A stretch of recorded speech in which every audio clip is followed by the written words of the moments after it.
Halo Sobat Sejarah, apa kabar? Semoga dalam keadaan sehat dan tetap semangat dalam pembelajaran dan meraih mimpi-mimpinya.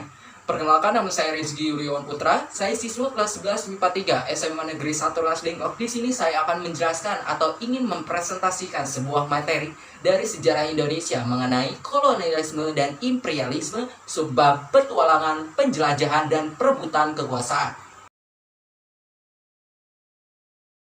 Oke, kita bahas. Nah, sebelum itu kalian coba deh perhatikan gambar dua orang ini. Nah, siapakah mereka? Dan apa hubungan mereka dengan petualangan, penjelajahan, dan perebutan kekuasaan? Oke, kita bahas. Di sebelah kiri kalian adalah gambar Vasco da Gama, dan di sebelah kanan kalian adalah gambar Cornelius de Houtman. Nah, mereka adalah seorang penjelajah samudera yang ingin menemukan daerah-daerah baru penghasil rempah-rempah. Seperti yang kita ketahui bahwa bangsa pelopor penjelajahan, petualangan, dan pelayaran adalah bangsa Spanyol dan bangsa Portugis, dilanjutkan oleh bangsa Inggris dan bangsa Belanda. Nah, tujuan mereka untuk melakukan penjelajahan tidak semata-mata untuk menemukan daerah-daerah baru penghasil rempah-rempah. Namun ada tujuan lain yang biasa kita sebut dengan gold, glory, dan gospel. Wah, apa itu? Ada yang tahu? Tepat sekali.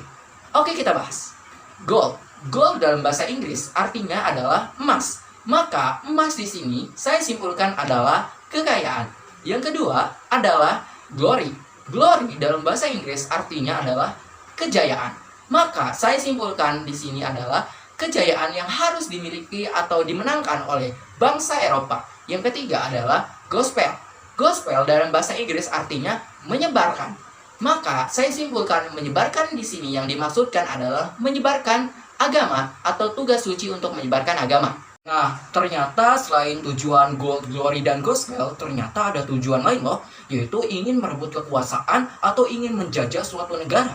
Wah, kira-kira disebut apa ya? Oke, kita bahas. Kegiatan penjajahan atau penguasaan yang dilakukan oleh suatu negara terhadap negara lain disebut dengan kolonialisme dan imperialisme. Kolonialisme berasal dari bahasa Latin, yaitu kolonia, yang artinya tanah. Tanah yang dimaksudkan adalah tanah pemukiman ataupun tanah penjajahan. Jadi, kolonialisme adalah suatu sistem ketika suatu negara ingin menguasai rakyat dan sumber daya alam negara tersebut. Nah, kita sudah paham ya mengenai kolonialisme. Sekarang kita akan bahas mengenai imperialisme. Imperialisme berasal dari bahasa Latin, yaitu imperator, yang artinya memerintah. Jadi, saya simpulkan, imperialisme adalah kegiatan penjajahan langsung yang dilakukan oleh suatu negara terhadap negara lain. Nah, kita sudah paham ya bagaimana pengertian dari kolonialisme dan imperialisme. Selanjutnya kita akan membahas bagaimana latar belakang kedatangan bangsa Eropa ke Indonesia dan bagaimana latar belakang bangsa Eropa melakukan penjelajahan samudera. Nah, kita akan membahas bagaimana latar belakang bangsa Eropa untuk melakukan penjelajahan samudera. Nah, bangsa Eropa melakukan penjelajahan samudera sekitar abad ke-15 sampai awal abad 16. Nah, mereka berhasil menemukan daerah-daerah baru yaitu Amerika, Afrika, Asia Timur, bahkan sampai ke Indonesia. Dan bagaimana motif dan latar belakang mereka melakukan penjelajahan samudera ada apa? Oke, kita bahas. Yang pertama, berawal dari jatuhnya kota Konstantinopel dan kekuasaan kerajaan Romawi Timur pada tahun 1453 ke pemerintahan Turki Utsmani. Nah, dengan jatuhnya kota Konstantinopel dan kerajaan Romawi Timur membuat jalur perdagangan di dunia Timur dan Laut Tengah menjadi tertutup dan mundur bagi orang-orang Eropa. Nah, pemerintah Turki Utsmani juga menerapkan politik yang dimana menyulitkan orang-orang Eropa untuk berdagang di wilayah kekuasaan Turki Utsmani. Nah, dengan keadaan tersebut menjadi perdagangan antara dunia timur bagi orang-orang Eropa menjadi tertutup dan mundur. Bahkan keperluan atau barang-barang yang dibutuhkan oleh orang-orang Eropa menjadi berkurang dan harganya menjadi mahal. Nah, yang kedua yaitu kisah perjalanan Marco Polo, yaitu kembalinya Marco Polo dari dunia timur, yaitu dari negeri Cina melalui jalur pelayaran. Yang ketiga, penemuan Copernicus yang didukung oleh Galileo yang menyatakan bumi itu bulat. Yang keempat adalah penemuan kompas atau arah mata angin. Yang kelima adalah semangat Reconquista, yaitu semangat pembalasan yang diluncurkan kepada orang-orang Islam yang nantinya akan ditemuinya saat menemukan daerah-daerah baru penghasil rempah-rempah. Nah, kita sudah tahu ya bagaimana latar belakang bangsa Eropa untuk melakukan penjelajahan samudera. Nah, kita akan membahas bagaimana latar belakang bangsa Eropa datang ke Indonesia dan apa tujuan mereka.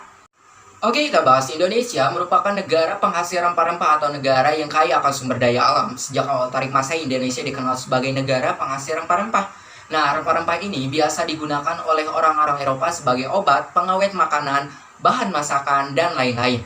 Nah, biasanya mereka membeli dari pedagang Asia Barat dan membelinya dari perantara-perantara sehingga menjadikan harga rempah-rempah menjadi mahal. Nah, akhirnya bangsa Eropa berpikir untuk menemukan daerah rempah-rempah langsung dari sumbernya. Nah, setelah berlama-lama melakukan penjelajahan dan petualangan samudera yang luas, akhirnya mereka tiba di Indonesia. Nah, tujuan awal mereka ke Indonesia adalah untuk membeli rempah-rempah langsung dari sumbernya. Ternyata ada tujuan lain loh. Wah, ada udang di balik batu ya. Nah, kita bahas. Tujuan tersebut adalah yang pertama ingin menguasai perdagangan rempah-rempah langsung dari sumbernya, yaitu dengan menerapkan politik atau monopoli perdagangan rempah-rempah. Yang kedua, ingin menguasai daerah strategis untuk perdagangan dan basis militer. Yang ketiga adalah ikut campur tangan dalam politik atau wilayah suatu daerah atau negara. Yang keempat adalah mengkeruk sebanyak-banyaknya sumber daya alam suatu daerah atau negara. Nah, kita sudah paham ya bagaimana latar belakang kedatangan bangsa Eropa ke Indonesia, bagaimana latar belakang mereka melakukan penjelajahan dan petualangan samudra.